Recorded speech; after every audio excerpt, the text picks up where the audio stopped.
is Government Minister for Common Sense, or at least that's the nickname anyway, Esther McVey.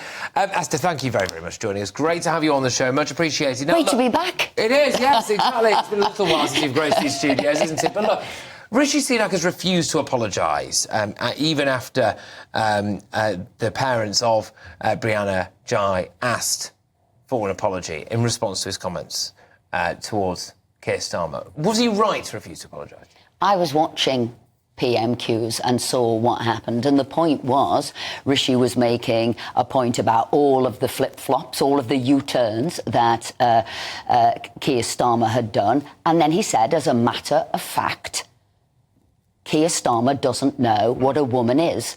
You know, the biological definition of what a woman was, he does not know, and he cannot stand by it, and that is a matter of fact.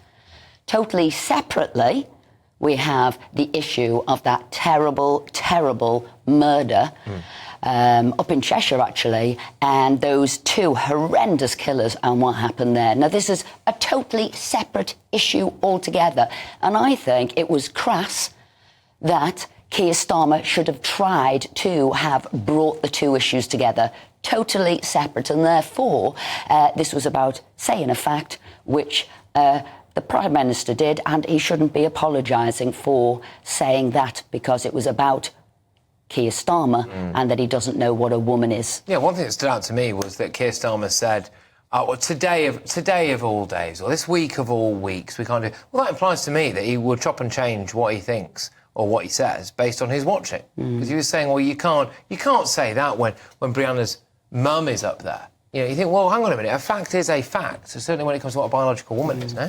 But I think this is what, I'll say socialists do, Keir Starmer does, to close down any kind of free speech and talking about an issue.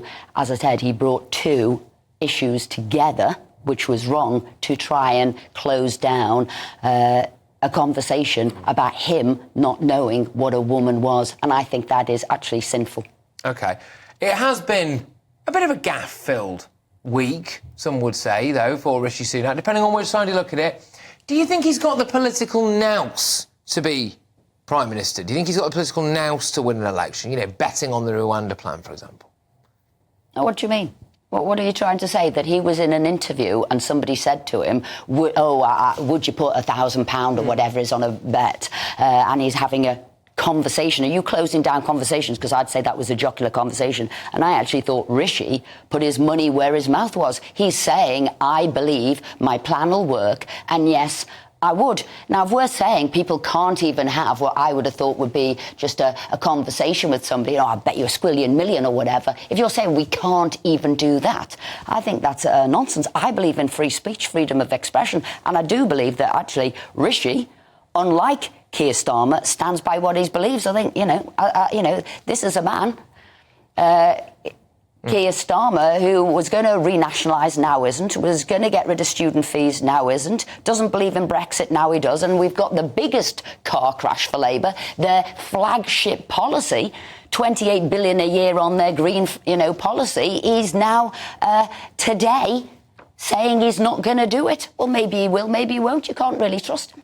OK, all right. Now, I am fascinated by what your job is, OK? All right. It's fair to say the nation is as well. So, Minister for Common Sense.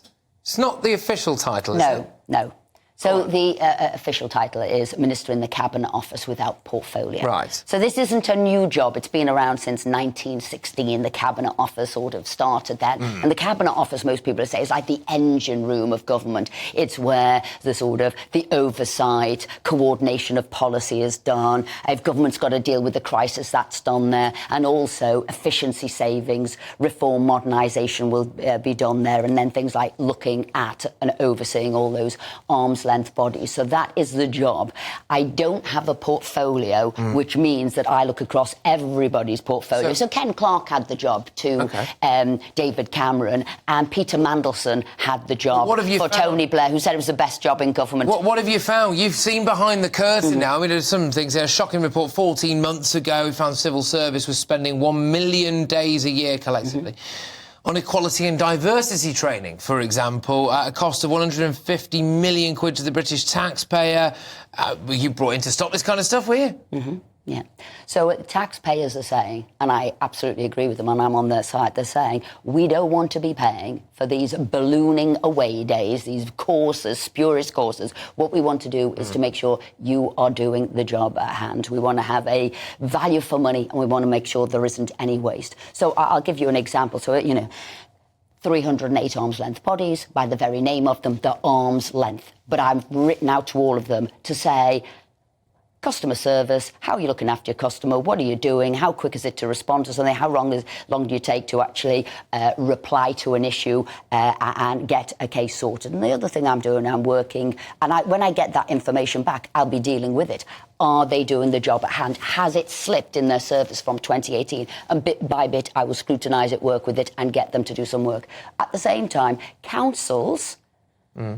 looking at what they're doing, what their equality, diversity, inclusion spend is, how many people they've got as equality, diversion, inclusion champions. If they're asking the government for more money, if they're looking to put council tax up, I'm now working with Michael Gove to say there must be conditions applied to that money that is going to them. And one of them is they've got to cut back on waste, EDI spend and days away from the office. So those are some of the implementations that will go with the money going there. So that's what I'm coming in. Well, that's just the reality, isn't it? You can't put up taxpayers' bills. You can't be asking the government for more money and yet not getting rid of wasteful spend yourself. And I think that is...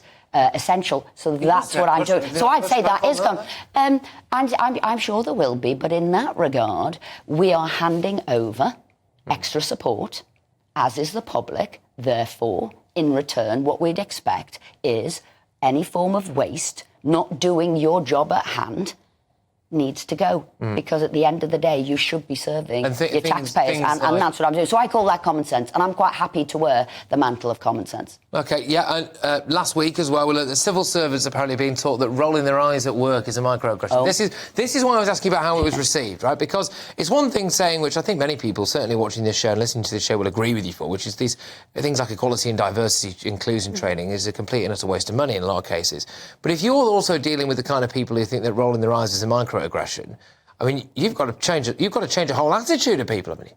OK, well, I think as well, when people have done well, I think you've got to praise them as well. So working with the Passport Office, we're doing really badly during lockdown and just after. And actually now they've got people in, they've sorted out the backlog, they've got a new computer system in, and they're doing really well. The DVLA was exactly the same. It was on the naughty step. It got everybody in, all frontline staff, managers working together, etc., and getting those lists down. So where it works, I will be working with them as well to say, how did you make it work? And I think you also have to look at the frontline staff who are civil servants actually are in all the time. It's a sort of the managerial, and the other job is saying, hang on a sec, can you really do that job from home? Can you really work from home? And then we've just pushed through now. I'm not saying it's perfect, but we've now got a 60-40%. They've got to be in work for 60% of the time. I'd like to see that go up, but I can only do that when I've collected all that data to say, do you know what? We're doing better. We've turned the country around because, trust me, lockdown really did disrupt the work patterns of the nation, and I think we're slowly coming out of that. And I'm somebody who's sort of on the case and working with John Glenn, got the full backing of Rishi Sunak and Oliver Dowden, and working with Kemi Badenoch as well. And you are dealing with a group of civil servants who they were caught out listing, quotes, a change of government as one of their top wishes for 2024. I mean, this is the people that you've got to try and get hold of, isn't it, really? I know, but look, you can't damn them all. You know what I mean? There will be some that might find it more difficult. But at the end of the day, what I say to them, look, all we've got to think about is who is paying our bills and who are we here to serve. And I'll tell you who that is. That is the taxpayer. That is the person at home right across the country. So it doesn't matter personality clashes. I don't want to know about that. We don't want to know about biases and differences. We need to know we've got a common goal, and the common goal is working for the public.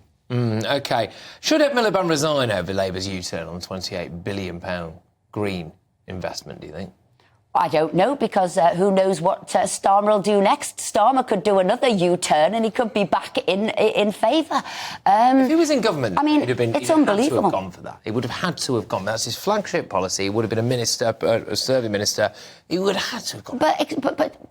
But Keir hasn't really said what he's going to do. It sounds like they're keeping this now. They're just not telling us the truth about how much money they're putting in there. And maybe Ed and him have come to some sort of agreement there. But I'd say about Keir Starmer, he's making it up as he goes along. He's making it up as he goes along. He really just doesn't know what he's doing. And I think, actually, the public needs to scrutinise a lot more what Labour stand for. I know what I stand for. I know what the Conservatives, that's getting the economy right, which we're doing after lockdown. It's about getting immigration down. Labour isn't doing that. They're going to have more people coming in. And finally, we're proud of our country, and we've got to stand up for Great Britain having a great country, our history, our heritage, and not dividing people as Labour would do with culture wars, and not standing up for Great Britain. Would you have Boris back in Cabinet? I think Boris is enjoying what he's doing. And I don't think Boris wants to come back to Cabinet. I've already said on this station I'd have had Nigel Farage in the Lords, but I don't know he wants to go back to frontline politics either. OK, Esther, look, thank you very much for your time. Really, really informative stuff, that. And, well, good luck. You've got a bit of a battle on your hands. I have, indeed. Whip a few people into shape. Do not underestimate it, but I'm the woman for the challenge. Good stuff. Good stuff. Never doubted it for a second.